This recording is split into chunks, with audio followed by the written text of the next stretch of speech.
Bonjour. Bienvenue sur la chaîne Soma Bible. J'ai le plaisir de vous présenter le résumé de la leçon 2 de l'école du sabbat pour le premier trimestre de l'année 2025. Avant d'aborder cette leçon, n'oubliez pas de vous abonner et de cliquer sur l'icône du pouce levé pour soutenir notre mission de diffusion de l'enseignement de la Bible dans le monde entier. Jésus revient bientôt. Le titre de cette leçon, l'amour d'alliance. Prions. Père céleste, merci pour ton amour et le don de ton Fils. Jésus, merci de nous avoir révélé le Père et de nous avoir donné la vie éternelle. Guide-nous dans toute la vérité et aide-nous à vivre en harmonie avec toi et les uns avec les autres. Au nom de Jésus, Amen. Notre texte clé se trouve dans Jean, chapitre 14, verset 23. Jésus lui répondit, « Si quelqu'un m'aime, il gardera ma parole, mon Père l'aimera, et nous viendrons à lui, et nous ferons chez lui notre demeure. » Oh, quelle promesse, mes bien-aimés! Le roi de l'univers désire habiter en nous. Cet amour n'est ni distant, ni froid, mais profondément relationnel et personnel.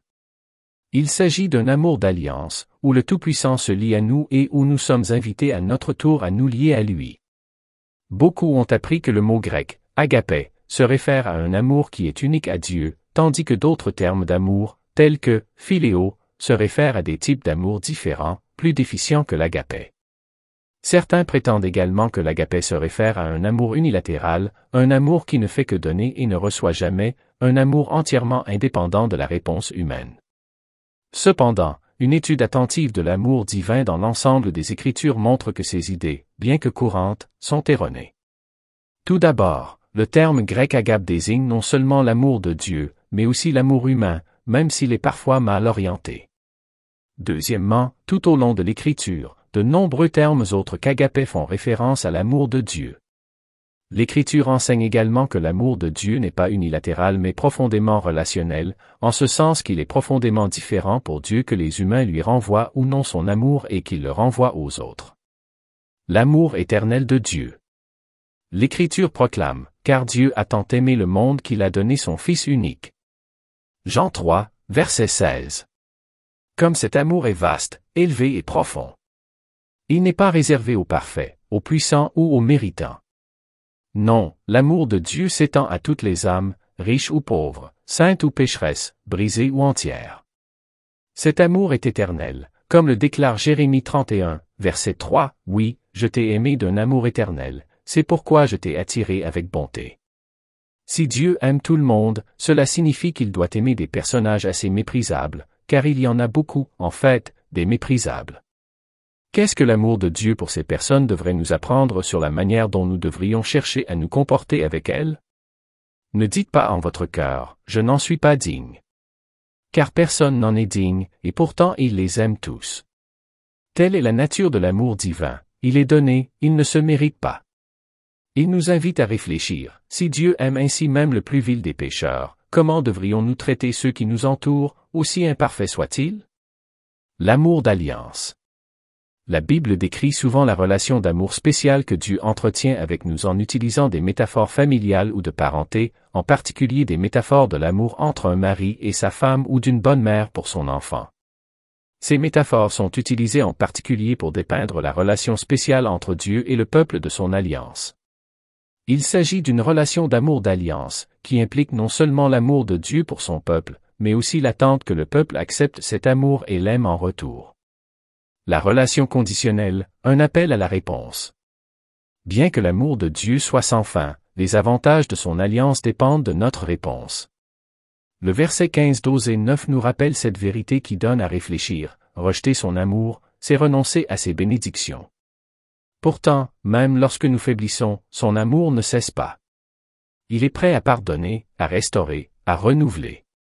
Celui qui a mes commandements et qui les garde, c'est celui qui m'aime. Et celui qui m'aime sera aimé de mon Père, et je l'aimerai et me manifesterai à lui. Jean 14, verset 21. De même, Jésus proclame à ses disciples, « Le Père lui-même vous aime, parce que vous m'avez aimé et que vous avez cru que je suis sorti du Père. » Jean 16, verset 27. Chers auditeurs, réfléchissez à la parabole du serviteur qui ne pardonne pas, dans Matthieu 18, versets 23 à 35. Considérez la dette incommensurable pardonnée, et pourtant le serviteur n'a pas fait preuve de la même miséricorde. Combien de fois, après avoir beaucoup pardonné, avons-nous refusé de pardonner aux autres? Ne soyons pas comme ce serviteur, mais reflétons plutôt l'amour de Dieu, en pardonnant comme nous avons été pardonnés. Vous avez reçu gratuitement, donnez gratuitement. L'apôtre Jean nous enseigne que nous l'aimons parce qu'il nous a aimés le premier. 1 Jean, chapitre 4, verset 19. L'amour de Dieu est la source, et nous sommes appelés à en être les ruisseaux, s'écoulant vers les autres. Comme Jésus l'a ordonné, aimez-vous les uns les autres comme je vous ai aimés. Jean 15, verset 12. Cet amour n'est pas un simple sentiment, mais un appel à l'action, servir, pardonner, donner et montrer aux autres le Sauveur. De même que nous ne pouvons pas empêcher le soleil de briller mais que nous pouvons nous couper de ses rayons, nous ne pouvons rien faire pour arrêter l'amour éternel de Dieu, mais nous pouvons finalement rejeter une relation avec Dieu et, par conséquent, nous couper de ce qu'il offre, en particulier de la promesse de la vie éternelle.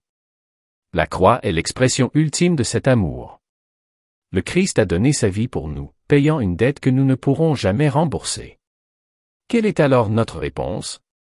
Ne devrions-nous pas déposer notre orgueil, nos griefs, nos désirs égoïstes et vivre comme des réceptacles de son amour? L'amour de Dieu est éternel et toujours non mérité. Cependant, les humains peuvent le rejeter. Nous avons la possibilité d'accepter ou de rejeter cet amour, mais seulement parce que Dieu nous aime librement de son amour parfait et éternel, avant tout ce que nous faisons. Notre amour pour Dieu est une réponse à ce qui nous a déjà été donné avant même que nous l'ayons demandé. Si aimer Dieu implique que nous aimions les autres, il est urgent de partager le message de l'amour de Dieu, tant en parole qu'en acte. Nous devons aider les gens dans leur vie quotidienne, ici et maintenant, mais aussi chercher à être un canal de l'amour de Dieu et orienter les gens vers celui qui leur offre la promesse de la vie éternelle dans un nouveau ciel et une nouvelle terre, une création entièrement nouvelle par rapport à ce monde, qui est si abîmé et ravagé par le péché et la mort, fruit funeste du rejet de l'amour de Dieu. Voici 4 étapes pratiques pour refléter l'amour de Dieu. Premièrement, la dévotion quotidienne. Commencez chaque journée par la prière et les Écritures, en laissant l'amour de Dieu remplir votre cœur. Deuxièmement, le pardon. Cherchez à pardonner à ceux qui vous ont fait du tort, tout comme Dieu vous a pardonné. Troisièmement, les actes de bonté. Montrez intentionnellement votre amour par vos paroles et vos actes. Aidez ceux qui sont dans le besoin, réconfortez ceux qui sont dans la peine et encouragez ceux qui sont abattus.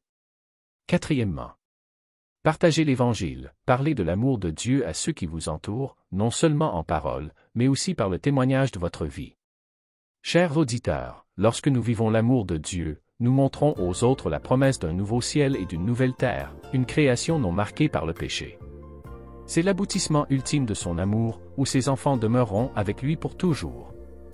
Allons de l'avant, non pas en tant que simples récepteurs, mais en tant que porteurs de l'amour divin, vivant pour glorifier celui qui nous a aimés le premier. Amen.